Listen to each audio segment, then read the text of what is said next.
Well, sort of a tale of two halves, especially, I guess, in the third quarter. But wasn't happy at halftime for some obvious reasons. You know, we'd given up 22 points off the turnovers. They were shooting 70% from the field. Just not defending. No sense of urgency to defend. I just didn't think we were doing a good job. So just, I think more than anything, just pleased with the way our kids responded coming out of halftime. Obviously, the difference in the game was the third quarter. I thought Lacey and India, forget what the stats look like, I thought Lacey and India just willed us to win. I mean, they just had some toughness, came up with some extra loose balls, some extra plays. I mean, India on the glass was huge. You know, I thought some other kids played well statistically as well, but I just thought their sheer toughness is what really kind of shone through, and that really inspired our team and really got us going. Coach, y'all forced 25 turnovers. Y'all gave up 23 turnovers. Obviously not a mark you want to hear. But did you, despite giving up so many points off turnovers in that first half, did you feel like you guys shot a combined 50% in the first half? That we did? Yeah, you guys shot 46% and then 53%. I mean, but to me, it didn't feel like you guys shot the ball that well because of all the turnovers.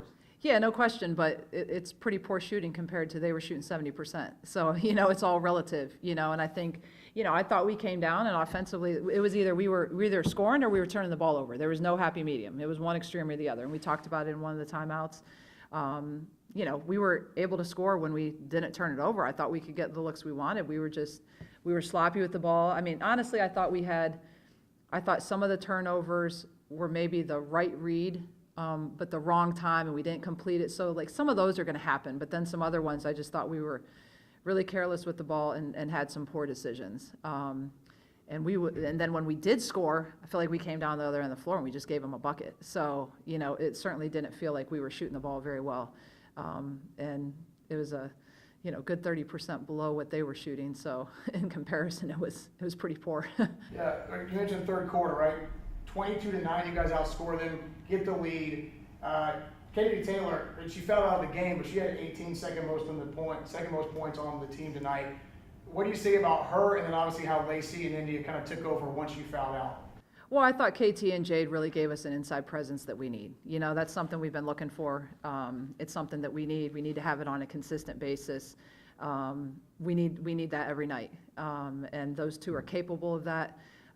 The good thing is, I think they're far from where their potential is as well. So I think that's the exciting part. But I thought they really between India, because after starting, India played a lot of four. So really between India, Jade, and KT, they finally really gave us the inside presence that we need on both ends of the floor, on the boards. That's something we need to have some consistency with. So another game where Lacey is by far the shortest player on the court, and she just continues to find the open player, to go down low and score. When you were looking at her after she conquered D2, talking about bringing her to the D1 level to do this, how did you just know that this was going to work and the way it has? Well, I think you just look at the potential of kids, you know, and then from there, you know, I think, you know, it depends how quickly they develop in your system, how quickly they pick things up.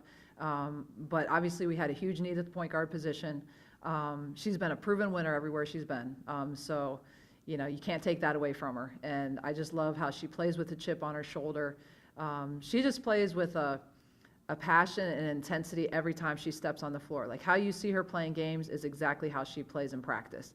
You know, and sometimes that's not always the case. Sometimes kids put a uniform on and they go a little harder, they try a little hard, you know, but she practices the way she plays. And I think that's helped her kind of expedite maybe the learning curve and adjusting, just because she wants it so bad. You know, she brings a lot of things to the table that you can't teach. And I felt like, you know, I had the confidence that we could teach her what we needed to within our system. But her heart, her passion, her intensity, the leadership that she's developing on our team, you know, that's hard to teach kids. And India isn't always the tallest player that, you know, she's oftentimes being guarded by someone taller than her, and she has just consistently leads the team in rebounding. You know, they both have something in common. They're local kids, left, came back to the D1 level, gritty. Is that kind of exactly what you're looking for in a player?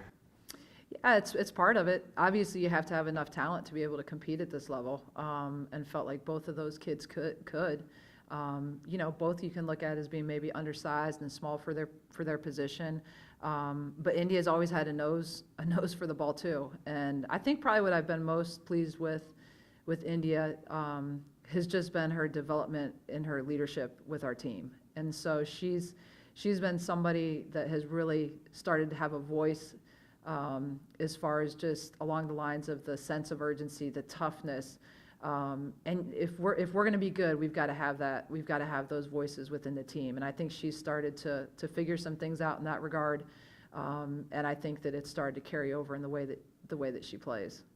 What do you learn about your team in a game where they get the lead first and they kind of hold it for a while, going into the locker room, and then they make those adjustments at the end? I'm sorry, what was the Like, what do you question? learn about your team in terms of how they're able to adjust when they're losing Yeah. at halftime? Yeah.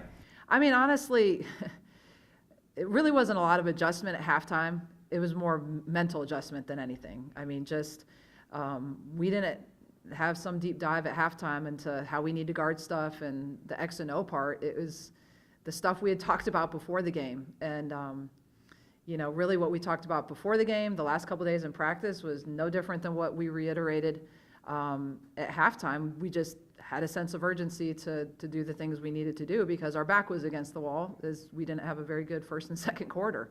I told our kids the other day, when we play with that sense of urgency and we play with that toughness and like our back is against the wall, we're a completely different team. And we're trying to get that consistency to have it from the start, which would make things a lot easier, and maybe in a little bit different position, right now. But it's something we've got to certainly figure out heading into these last two games, and then into conference play. But I love our team as far as when we are back against the wall. They've shown a lot of toughness. They've been resilient. They've always responded, and I think that gives you some excitement for down the road because I know we have it in us. Coach, I know your peer, Dana Ford, has said obviously, right, in the Valley especially, right, you can't lose a game at home, really. You guys have done a great job protecting the floor so far this season. As you go into these last two games, into winter break, I guess overall, is there just a constant message to your team, or is it just like, hey guys, we take it game by game and we kind of adjust how it is? Honestly, I just take it game by game. I don't care if it's nice to play at home, but half your games are going to be at home, half are on the road. Like, as a coach, I feel like can't lose any game. So, it's just, I guess part of it is just a mentality of one game at a time. And certainly you want to take advantage of being at home and making it a home court advantage. And I thought we had a great atmosphere, great crowd today. Hopefully people will continue to come out and support us. But I feel like when you go on the road, I mean, you've got to have that toughness, you got to have that resilience, you got to play like your back is against the wall, and you got to go on the road and you got to be able to win there too.